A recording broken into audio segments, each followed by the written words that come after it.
তারা তো একসময় আওয়ামী লীগ করছে, আওয়ামী লীগের তারা ভালো পদে ছিল ঢাকাতে, তারা স্বেচ্ছাসেবক লীগের তারা সদস্য ছিল এবং ভালো পর্যায়ে ছিল। এখনো তারা সেইভাবে আছে এবং তাদের আর্থিক সফলতার কারণে তারা টাকা পয়সা দিয়ে বিভিন্ন জায়গায় তারা মানুষের মুখ বন্ধ করে রাখতেছে। আমাদের আর্থিকভাবে সেইভাবে নয়, আমরা সহযোগিতা পাচ্ছি, আমরা মানুষের যতটুকু সহযোগিতা পাচ্ছি এই সহযোগিতার কারণে আমরা এতটুকু আছি। আমার নাম মুক্তারানী ঘোষ, বাড়ি দক্ষিণ রমজানপুর রামেরহাট, থানা কালকিনি, জেলা মাদারীপুর।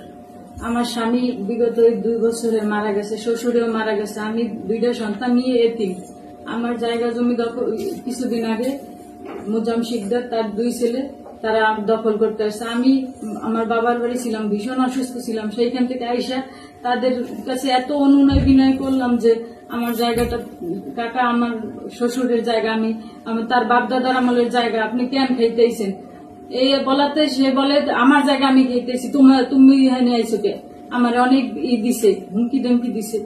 আমি অসুস্থ হয়ে পড়ছি তখন, আর এসা বাড়ি বসে রয়েছি। সে আপনাদের কাছে আকুল আবেদন, আমার এটা একটু কইরা দেন, শাসনের কাছে সহযোগিতা কামনা করি আপনাদের কাছে।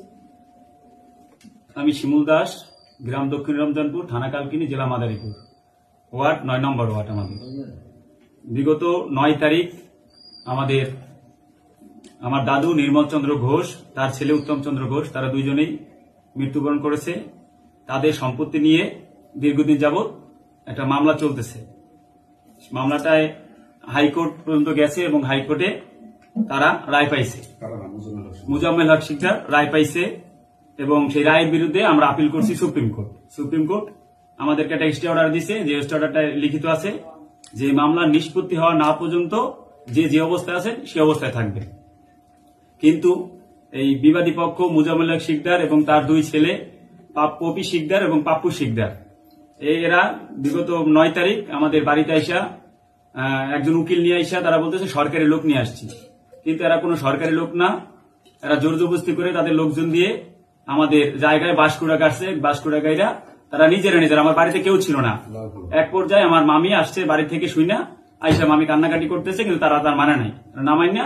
তারা জোর জবরদস্তি করে বাঁশকুড়া গাইরা তারা আমাদেরকে হুমকি ধামকি কইরা তারা বলতে মুজাম্মেল হক শিকদার এবং তার 2 ছেলে তারা আমাদের যথেষ্ট অকথ্য ভাষায় গালাগালি করছে।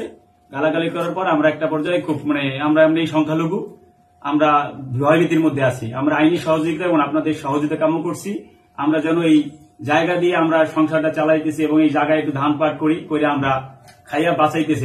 আমি তার নাতি শিমুল চন্দ্র দাস, আমি এটাকে দেখাশোনা করতেছি। আমরা প্রশাসনের কাছে এবং দেশের যে বর্তমান উপদেষ্টা আছে এবং তাদের প্রতি আমাদের আকুল আবেদন, আমাদের যেন সহযোগিতা করে, আমরা যেন তারা পাশে থাকে। আমরা সার্বিক সহযোগিতা কামনা করতেছি। আমরা খুব ভয়ভীতির মধ্যে, আতঙ্কের মধ্যে আছি। আপনারা দয়া করে সবাই আমাদের পাশে দাঁড়ান, আপনাদের কাছে আমাদের আকুল আবেদন। বীর মুক্তিযোদ্ধা মুজাম্মেল হক শিকদার আমার ভাই, নিমাইয়ের সাথে এই জায়গা জমির সংক্রান্ত ব্যাপারে এতদিনে কোনোদিনই আমি দলিল পত্র চেষ্টা করছি, দেখাই নাই। শুনতেছি ভুয়া, দেখি নাই চোখে। এই সেদিন এই বাড়ি এসে দখল করছে এবং অন্য অন্য লোকজন নিয়ে আসছে, আমাদের জানা নাই। সেকেন্ড, আমি তার সহোদর ভাই হইয়াও সে আমার সমস্ত জায়গা জমিন সে রেকর্ড করে নিয়ে গেছে। অনেক খারাপ, অনেক খারাপ। তার থেকে খারাপ বোধহয় রমজানপুরে দ্বিতীয় কোনো ব্যক্তি নেই। এবং তার ছেলে, বড় ছেলেটা খারাপ না, সে তার কথা প্রমাণ শুনে না, ছোট রইল নটোরিয়াস বলতে যা বলে তাই। এবং সে ঢাকা ক্ষমতা দেখায়, ঢাকায় কোন থানা যেন, লালবাগ না কোন থানার আওয়ামী লীগের স্বেচ্ছাসেবক লীগের বড় নেতা। এই